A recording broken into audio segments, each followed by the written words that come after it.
हिन्दू स्वयंसेवक संघका राख भइसकेको छ। उहाँलाई पनि यहाँ अगाडि मञ्चमा आउनका लागि हार्दिक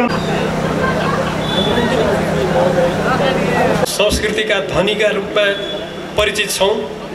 यो संस्कृतिलाई हामीले रक्षा गर्न सकेनौँ, समयमै हामी सचेत भएनौँ भने यसै दृष्टिलाई ध्यानमा राख्दै संस्कृतिप्रतिको जगेर्ना यो हाम्रो आत्माको जगेर्ना हो, यो राष्ट्रको प्राणको जगेर्ना हो।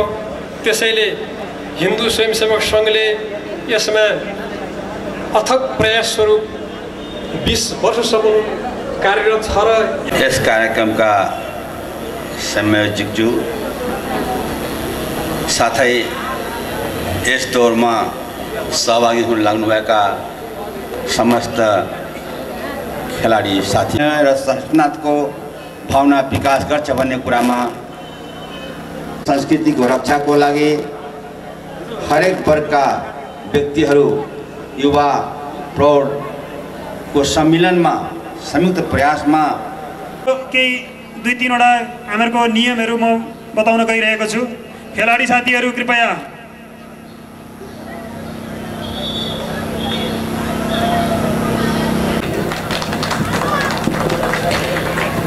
मंचासीन नेपाल राष्ट्र के संघ चालक पूजनीय डॉक्टर साहब, इस मंच पर विराजमान आदरणीय चौधरी जी और आज हिंदू स्वयंसेवक संघ द्वारा आयोजित इस संस्कृति रक्षा दौड़ में आए सभी महानुभाव भाइयों बहनों एवं नौजवानों को सर्वप्रथम नमस्कार करती हूँ और प्रणाम करती हूँ। इससे पहले कि 2-3 और आज हम सब पशुपतिनाथ जी के इस पावन प्रांगण में संस्कृति रक्षा दौड़ में शामिल होने आए हैं, लेकिन किस संस्कृति की हम बात कर रहे हैं उसके बारे में थोड़ा बहुत उल्लेख करना चाहूँगी। मेरा परिचय जब दिया गया तो कहा गया तुलसी वीरानी है, किसी टेलीविज़न स्टार प्लस की सीरियल में आती थी, और जैसे ही ये उल्लेख हुआ तो यहाँ पर जितनी बेटियाँ हैं जो अंदर हैं और बाहर भी वो सब मुस्कुरा रही हैं। लेकिन आज जब मैं अपना परिचय देती हूँ तब मैं अपना परिचय एक भारतीय होने के नाते नहीं देती हूँ, अपना परिचय एक टेलीविज़न की बहू होने के नाते नहीं देती हूँ। मैं अपना परिचय देती हूँ दुनिया भर में तो ये कहकर देती हूँ कि मैं उस संस्कृति का हिस्सा हूँ जिसने विश्व को धर्म दिया, जिसने विश्व को न्याय की परिभाषा लिख कर दी, जिसने विश्व को ज्ञान दिया और जिसने विश्व को मानवता और एकता का पाठ पढ़ाया। और वो संस्कृति और कोई नहीं बल्कि हिंदू संस्कृति है। ये वो इसकी कोई बॉर्डर नहीं, कोई सीमा नहीं। ये वो संस्कृति है जो किसी एक देश तक सीमित नहीं है।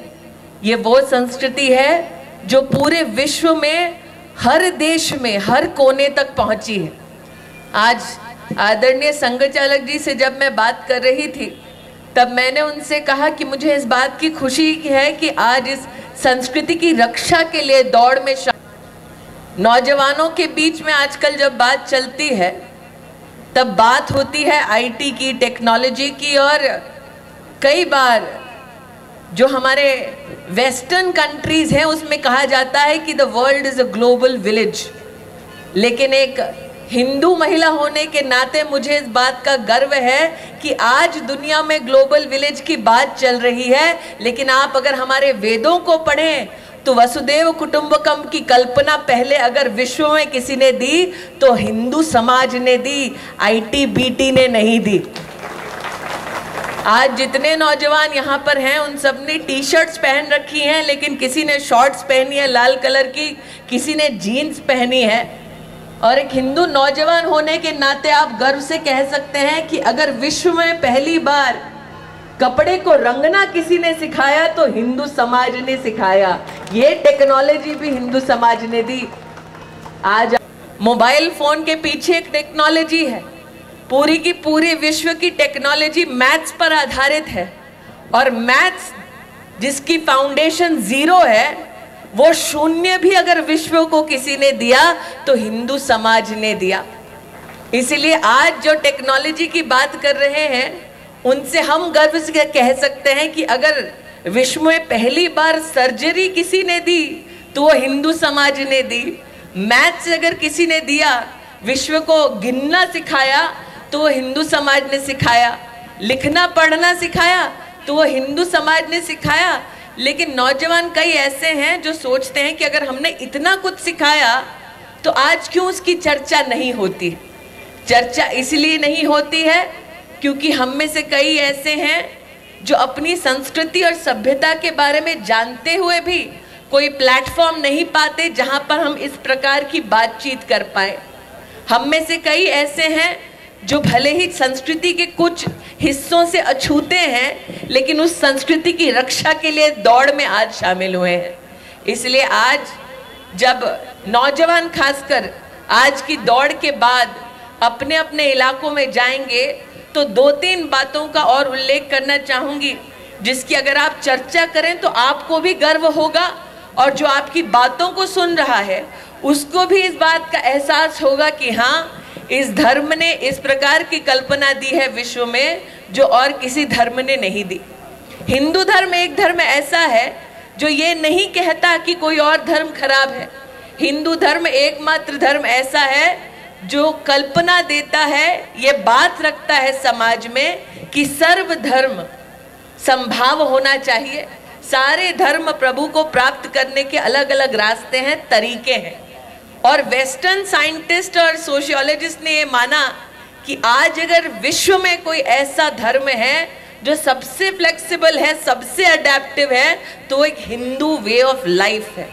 और इसीलिए आज मुझे गर्व है इस बात का कि हम सब जो अपने लैपटॉप्स के साथ, अपने ब्लैकबेरीज के साथ, मोबाइल्स के साथ घूमते हैं, उन्हें इस बात का गर्व और फक्र होना चाहिए कि आज पूरे विश्व में अगर ध्यान की और चिंतन की बात होती है तो लोग योगा की बात करते हैं। और वो योग भी विश्व को अगर किसी ने दिया तो इसी संस्कृति, इसी समाज ने दिया।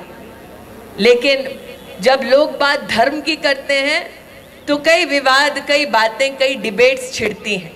और जब हिंदू धर्म की बात होती है तो मुझे लगता है हम बात करेंगे तो सिर्फ न्याय की करेंगे, क्योंकि न्याय की परिभाषा अगर किसी ने इस विश्व में लिखी तो इस समाज, इस संस्कृति ने लिखी। हम में से कई लोग, खासकर नौजवान जो हिस्ट्री पढ़ते हैं, मुझे यकीन है कि उन्होंने कई ऐसे राजाओं के बारे में पढ़ा होगा जो देश पर आक्रमण करते हैं, फिर उस देश पर अपना राज चलाते हैं। लेकिन हिंदू समाज में अगर सबसे सुनहरा उदाहरण किसी राजा का रहा है तो वो राम का रहा है। और प्रभु राम ने लंका पर आक्रमण इसलिए किया क्योंकि लक्ष्मण रेखा को लांग कर सीता का हरण कर कर रावण लेकर गया। और धर्म की और न्याय की उस रेखा को लांघने के लिए प्रभु राम ने युद्ध की घोषणा की। लंका पर जीत हासिल करने के बाद भी प्रभु राम ने अपने आप को लंका का राजा घोषित न भी है कि यहाँ जितने नौजवान हैं वो इस बात का गर्व करें कि उनकी नींव किस धर्म में है, उनकी नींव किस संस्कृति में है। आज मैंने आदरणीय संघचालक जी से कहा कि आप वाकई में भाग्यशाली हैं कि विश्व में अगर कोई नेपाल को देखे तो कहे कि बाकी विश्व में जहां पर आज भी हिंदू संस्कृति के माध्यम से ऑफिशियली कैलेंडर चलता है, अंग्रेजों का राज यहां पर नहीं चलता। और आज ऐसी ही सभ्यता, ऐसी ही संस्कृति की दौड़ में आप सब शामिल हुए हैं।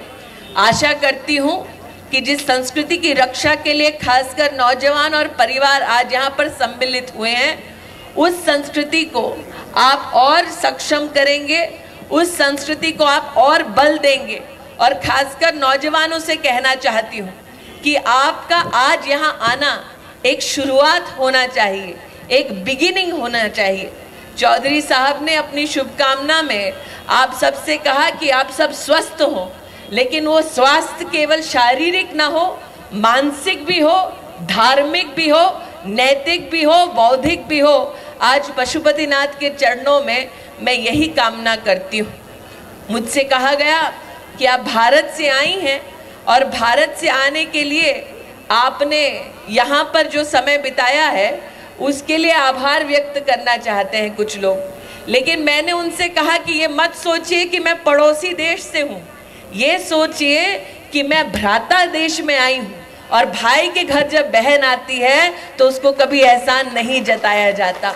इसलिए आज परिवार का हिस्सा बनाकर मुझे आपने जो सम्मान दिया है, उस सम्मान के लिए मैं आदरणीय संघ चालक जी को, नेपाल की जनता को, हिंदू स्वयंसेवक संघ को अपनी ओर से आभार व्यक्त करती हूँ, प्रकट करती हूँ। एक बार फिर इस दौड़ में जितने नौजवान या जितने पार्टिसिपेंट शामिल होंगे, मेरी ओर से उनको शुभकामना कि इतनी लंबी दौड़ आप सब पूरी करें और यहाँ पर जो प्राइज़ यहाँ पर इन्होंने 21,000 रुपये का रखा है, उसमें से सहभागी होने का बहुत सारे लोगों को यश प्राप्त हो, ऐसा मौका मिले। एक बार फिर नववर्ष को शुभकामना व्यक्त करती हूँ।